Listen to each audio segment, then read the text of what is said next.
It's the middle of the month. It's the 14th of August, and I have finished one of the August socks. There is the double basket from the little box of socks uh, pattern, and um, this yarn is Knit Pick Stroll, and I knit this on ones, and it's a little loose. I don't know whether it's just that this yarn is really fine or whether it's going to puff out when I wet block it, which I will do. I just wanted to get this on the blockers to show it off. I really like the pattern, um, and I like the color. So these are fun. These are a gift uh, for a friend of mine whose birthday is in October. Um, but the other one's on the needles, so we're getting there. But I'm gonna see whether this yarn uh, puffs out a little bit or tightens up a little bit as I block it. It's just feels a little thin, especially on the stockinette bottom of the foot. So, but very satisfied with the pattern. And the other current knit I have going is um, Flax, which is the Tin Can Knit free top down cardigan. And I did get the hand knit intarsia right there under my neck. It's gonna be funny to wear that around. Um, but that's done, and so I'm almost ready to divide for the sleeves on that.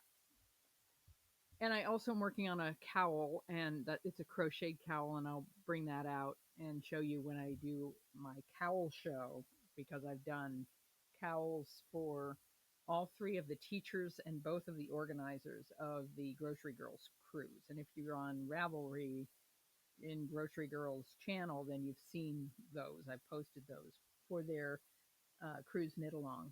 Um, I was doing the cruise knit along before they announced a cruise knit along, so uh, I've got all of them done but one. And so when I get this crocheted cowl done, I will share it with you.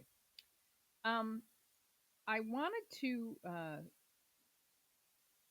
talk also about future plans and the September sock theme for the Grocery Girls Sock Bash. September is cables. And so my plan, this is, 2002, I think this book came out, Nancy Bush, Knitting on the Road. 2001, so this is 23 years old, um, doing Whitby. And Whidbey is an island in Washington State, very fun for whale watching, lovely, lovely place. And this has two very nice cables going up the front and the front of the leg and moving down to the toe. In the middle of that um, sock, in between those two cables, Whidbey has little diamonds, which is kind of a Gansey, a tribute to Gansey sweaters. And the yarn that I'm planning to use on these socks for September is not amenable to that detail, I don't think. I'm going to use Croy, cheap yarn, but I'm going to use this as cadet colors. So it's blues with a little bit of gold and even a little bit of purple in it. So it's, I hope we can pull that back. There we go. Very tweedy marl that stripes a little bit as you knit along.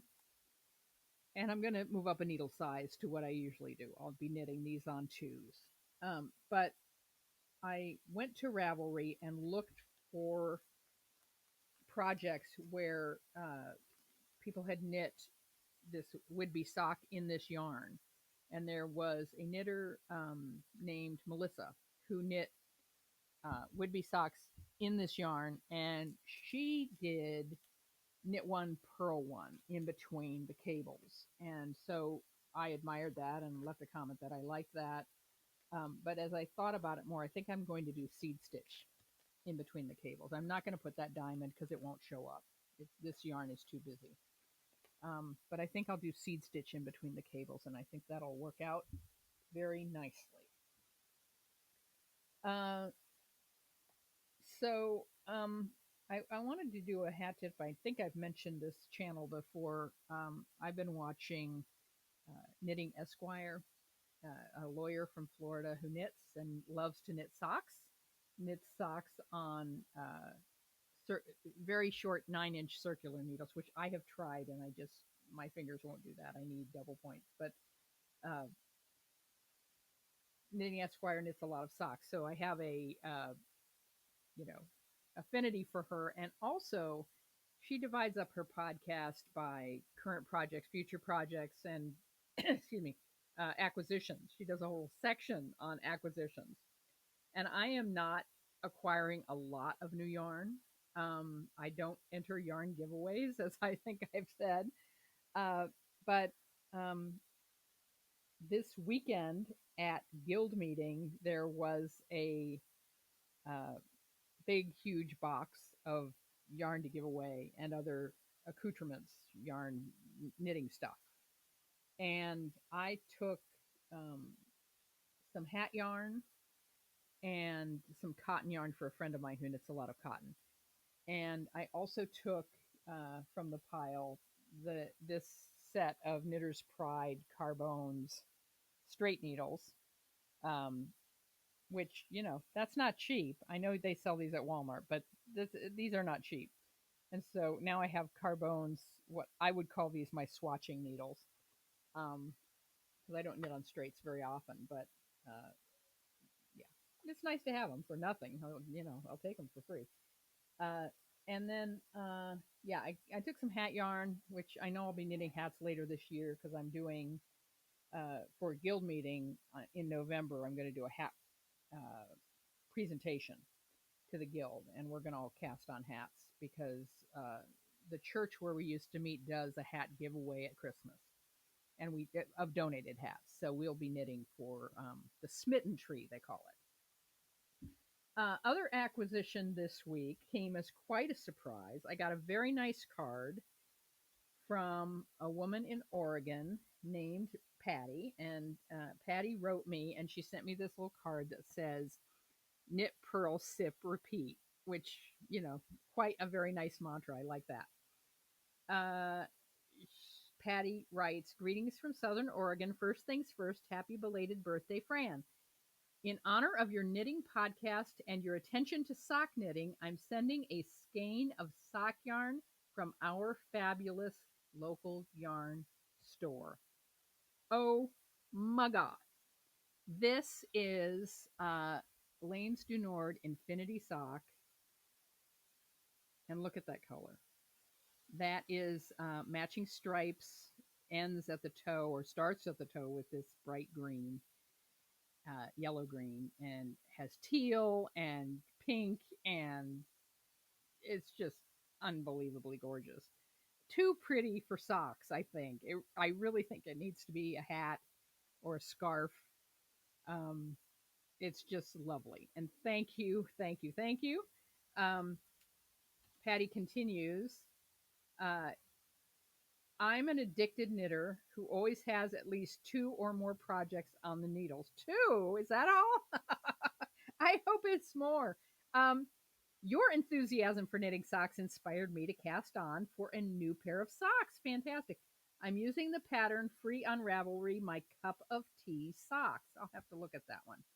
And Patty sent me her username on Ravelry, and I sent her a friend request. And um, she then wrote about how she likes my other podcast and said, "You are an inspiration and a national treasure. Keep doing the good work. Chop wood, carry water." And I just so appreciate your contributions to my efforts. This is Knit, Purl, Sip, Repeat. Yes. Thank you so much, Patty. It just means the world to me. And you have tremendously good taste, and your local yarn store has tremendously good taste in sock yarn. I've never used this before. This reminds me of Gauge Dye Works and the stripes that uh, go along with the planets and their position in the solar system. These stripes are spread out, and yeah, this is just a really cool yarn. I'm really looking forward to doing something with it, and it might be socks, but I think it's just so pretty. I think I want it to be a hat or a scarf, but it's gonna. As I said to Patty on when I messaged her on Ravelry, I said this needs to sit on my desk for a while, and tell me what it wants to be. Um, so thank you for that.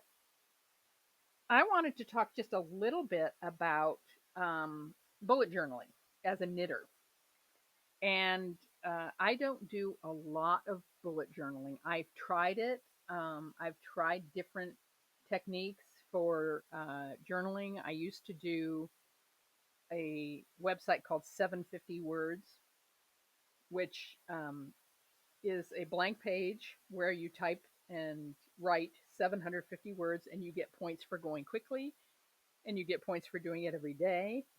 And if you acquire enough points, you can actually buy a day off. But the idea is to go every day and write 750 words, which is about 3 pages longhand.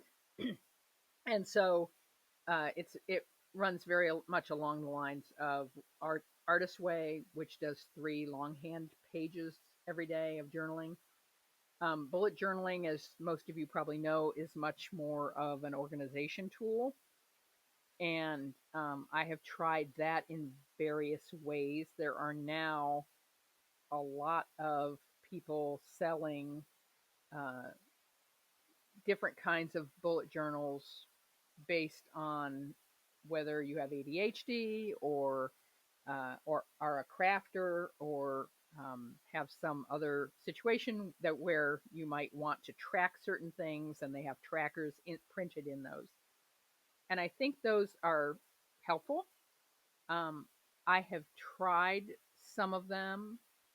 One of the trends these days is to have smaller journals, thinner journals, so that you're only journaling for a month instead of, and your little book is a month long instead of a big, thick calendar type thing for the year, which can be overwhelming and get abandoned. Whereas if you have a fresh one every month with a different color or a different cover, it stimulates your it's less boring. It doesn't get boring, and you get a fresh start every month, which is kind of nice. Um, but I have found those pre-printed ones to be both confining and feeling like an assignment. I've also, to my mind, they're expensive. Some of them are, $25 a month um, to have a pre-printed little journal for yourself. And I just don't have the kind of money that needs to go to yarn, right? Um, so I have found, um, and I got these on Amazon, but I'm not an Amazon affiliate, so take this for what it's worth. Um, Not looking up journals, but looking up, these are listed under executive journals, not executive planners. That's what they aren't under planners; they're under executive journals, and they are very similar to what you would see that company from Australia that's doing these, that has craft planners and monthly planners and all those things all pre-printed out. These are just plain, and they are like right now I think they're 3 for 11 something, three for 13, between $11 and $13 for three, instead of 26 to 35 for three. And the two that they have three things in them. They have a cover page with "This Journal Belongs to." They're by the way, they're by a company called Blue Summit Supplies. Um, they have page numbers already printed out on them. And then at the end, they have an index. And so you can put your page numbers and have an index for anything you might need to remember, or any lists that you might make for the month. And 62 pages per little booklet. And so these are, I think, for me, for someone who is ADHD and also kind of inattentive, having something that's just, 2 pages a day, and I can structure them the way that I want. And I don't need a mood tracker. I'm 61 years old. I don't need a mood tracker. Um, but I would like to be able to keep track of knitting goals, and I'd like to be able to keep track of um, some work things and some writing and so forth. So I think these are really helpful and less expensive. So what I have done for with my first one, these are the two blank ones, is I've made a little knitting journal, or a little journal for the cruise that I'm going on, the knitting cruise I'm going on. And so this is, there's the grocery girls. This is my favorite picture of them from Instagram. And this just captures their personality so much. So I've got Grocery Girls Cruise. I've got September 2024 taped on there, and I taped everything down so that it would stay on there, and not get dirty. And then inside, I'm not going to get into too much about what's inside here, but I do have a section for each uh, a section for each day of the trip. And here's, for instance, embarkation day with a list of all the things I'll need to do, when dinner is, what days I have a workshop, and what days I have to go on an excursion. I'm not planning too many excursions because I plan to knit a lot on this trip. But, when are the workshops is the important thing. And then I put uh, some stickers, some floral stickers on pages just to decorate it a little bit. I didn't go. I have a lot of stickers, so from previous journaling efforts, so I didn't go run out and buy cruise stickers. I just used flowers on the pages. And then I've got an index. I've got my flight information. I've got stuff in here. So um, yeah. So it's just a little way to stay organized. I know that for their Alaska cruise, the Grocery Girls provided a little notebook in the goodie bag. I don't know if they'll do that again for the Canadian New England cruise. I assume they will, but I'll use that one for something else. And this one's going to, maybe I'll use it for the workshops, but this is my little sort of planner for, there you guys are. Yeah. Um, yeah. So uh, this was fun to do, and it's also very lightweight for travel, so that's fun. And like I said, I think the idea of planning your knitting and organizing your day with a few notes, that's the most I do, is just a few notes a day. What's happening at work, where certain slots I need to fill at work, I put that down, and just a page a day with a date at the top um, is more than enough for me. Some people get more involved with that, and that's great, and make it a huge artistic project, which is also great. Just remember, bullet journaling is not necessarily knitting. It can feed your knitting, and I appreciate that it feeds my knitting, um, and setting goals and so forth. I'm sure I will use uh, these when I come down to UFO year 2025, making sure I'm on task for finishing up UFOs, which is my goal for 2025. All right, well, it's time to knit that second sock. So that's on the needle. So I'm going to get to that, and I will see you guys next week. Thanks for listening. Bye.